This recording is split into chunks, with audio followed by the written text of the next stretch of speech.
The Lion, the Witch, and the Wardrobe, Chapter 5, Back on this side of the door. Because the game of hide-and-seek was still going on, it took Edmund and Lucy some time to find the others. But when at last they were all together, which happened in the long room where the suit of armor was, Lucy burst out. "Peter, Susan, it's all true. Edmund has seen it too. There is a country you can get to through the wardrobe. Edmund and I both got in. We met one another in there, in the wood. Go on, Edmund, tell him all about it." "What's all this about, Ed?" said Peter. And now we come to one of the nastiest things in this story. Up to that moment, Edmund had been feeling sick and sulky and annoyed with Lucy for being right. But he hadn't made up his mind what to do. When Peter suddenly asked him the question, he decided all at once to do the meanest and most spiteful thing he could think of. He decided to let Lucy down. "Tell us, Ed," said Susan. And Edmund gave a very superior look, as if he were far older than Lucy. There was really only a year's difference. And then a little snigger and said, "Oh, yes, Lucy and I have been playing, pretending that all her story about a country in the wardrobe is true, just for fun, of course. There's nothing there, really." Poor Lucy gave Edmund one look and rushed out of the room. Edmund, who was becoming a nastier person every minute, thought that he had scored a great success and went on at once to say, "There she goes again. What's the matter with her? That's the worst of young kids. They always—" "Look here," said Peter, turning on him savagely. "Shut up. You've been perfectly beastly to Lou ever since she started this nonsense about the wardrobe, and now you go playing games with her about it and setting her off again. I believe you did it simply out of spite." "But it's all nonsense," said Edmund, very taken aback. "Of course it's all nonsense," said Peter. "That's just the point.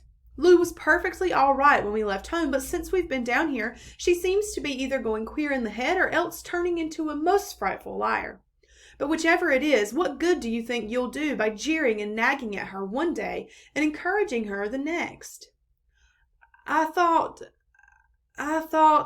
said Edmund, but he couldn't think of anything to say. "You didn't think anything at all," said Peter. "It's just spite. You've always liked being beastly to anyone smaller than yourself. We've seen that at school before now." "Do stop it," said Susan. "It won't make things any better having a row between you two. Let's go and find Lucy." It was not surprising that when they found Lucy a good deal later, everyone could see that she had been crying. Nothing they could say to her made any difference. She stuck to her story and said, "I don't care what you think, and I don't care what you say. You can tell the professor, or you can write to Mother, or you can do anything you like. I know I've met a fawn in there, and I wish I'd stayed there, and you were all beasts, beasts." It was an unpleasant evening. Lucy was miserable, and Edmund was beginning to feel that his plan wasn't working out as well as he had expected. The two older ones were really beginning to think that Lucy was out of her mind. They stood in the passage talking about it in whispers long after she had gone to bed. The result was the next morning they decided that they really would go and tell the whole thing to the professor. "He'll write to Father if he thinks there is really something wrong with Lou," said Peter. "It's getting beyond us." So they went and knocked at the study door, and the professor said, "Come in," and got up and found chairs for them, and said he was quite at their disposal. Then he sat listening to them with the tips of his fingers pressed together, never interrupting, till they had finished the whole story. After that he said nothing for quite a long time. Then he cleared his throat and said the last thing either of them expected. "How do you know," he asked, "that your sister's story is not true?" "Oh, but—" began Susan, and then stopped. Anyone could see from the old man's face that he was perfectly serious. Then Susan pulled herself together and said, "But Edmund said they had only been pretending." "That is a point," said the professor, "which certainly deserves consideration. Very careful consideration. For instance, if you will excuse me for asking the question, does your experience lead you to regard your brother or your sister as the more reliable? I mean, which is the more truthful?" "That's the funny thing about it, sir," said Peter. "Up till now, I'd have said Lucy every time." "And what do you think, my dear?" said the professor, turning to Susan. "Well," said Susan, "in general, I'd say the same as Peter, but this couldn't be true. All this about the wood and the fawn?" "That is more than I know," said the professor, And a charge of lying against someone whom you have always found truthful is a very serious thing. A very serious thing indeed. We were afraid it mightn't have even been lying, said Susan. We thought there might be something wrong with Lucy. Madness, you mean? Said the professor quite coolly. Oh, you can make your friends' minds easy about that. One has only to look at her and talk to her to see that she is not mad.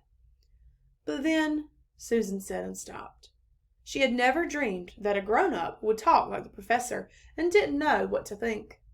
Logic, said the professor half to himself. Why don't they teach logic at these schools? There are only 3 possibilities. Either your sister is telling lies, or she is mad, or she is telling the truth. You know she doesn't tell lies, and it is obvious that she is not mad. For the moment, then, and unless any further evidence turns up, we must assume that she is telling the truth. Susan looked at him very hard and was quite sure from the expression on his face that he was not making fun of them. But how could it be true, sir? Said Peter. Why do you say that? Asked the professor. Well, for one thing, said Peter, if it was true, why doesn't everyone find this country every time they go to the wardrobe? I mean, there was nothing there when we looked. Even Lucy didn't pretend there was. What has that to do with it? Said the professor. Well, sir, if things are real, they're there all the time. Are they? Said the professor, and Peter didn't know quite what to say. But there was no time, said Susan. Lucy had no time to have gone anywhere, even if there was such a place. She came running after us the very moment we were out of the room. It was less than a minute, and she pretended to have been away for hours. That is the very thing that makes her story so likely to be true, said the professor. If there really is a door in this house that leads to some other world, and I should warn you that this is a very strange house, and even I know very little about it. If I say she had gotten into another world, I should not be at a surprise to find that the other world had a separate time of its own, so that however long you stayed there, it would never take up any of our time. On the other hand, I don't think many girls of her age would invent that idea for themselves. If she had been pretending, she would have hidden for some reasonable time before coming out and telling her story. But do you really mean, sir, said Peter, that there could be other worlds? All over the place, just around the corner, like that? Nothing is more probable, said the professor, taking off his spectacles and beginning to polish them, while he muttered to himself, I wonder what they do teach them at these schools. But what are we to do? Said Susan. She felt that the conversation was beginning to get off point. My dear young lady, said the professor, suddenly looking up with a very sharp expression at both of them, there is one plan which no one has yet suggested, and which is well worth trying. What's that? Said Susan. We might all try minding our own business, said he. And that was the end of that conversation. After this things were a good deal better for Lucy. Peter saw to it that Edmund stopped jeering at her, and neither she nor anyone else felt inclined to talk about the wardrobe at all. It had become a rather alarming subject, and so, for a time, it looked as if all the adventures were coming to an end. But that was not to be. This house of the professor's, which even he knew so little about, was so old and famous that people from all over England used to come and ask permission to see it over. It was the sort of house that is mentioned in guidebooks and even in histories, and well, it might be, for all manner of stories were told about it, some of them even stranger than the one I am telling you now. And when parties of sightseers arrived and asked to see the house, the professor always gave them permission, and Miss Macready, the housekeeper, showed them around, telling them about the pictures and the armor and the rare books in the library. Miss Macready was not fond of children and did not like to be interrupted when she was telling visitors all the things she knew. She had said to Susan and Peter almost on the first morning, along with a good many other instructions, and please remember you're to keep out of the way whenever I'm taking a party over the house. Just as if any of us would want to waste half the morning trailing around with a crowd of strange grown-ups, said Edmund, and the other 3 thought the same. That was how the adventures began for the second time. A few mornings later, Peter and Edmund were looking at the suit of armor and wondering if they could take it to bits, when 2 girls rushed into the room and said, Look out! Here comes the Macready and the whole gang with her! Sharp's the word, said Peter, and all 4 made off through the door at the far end of the room.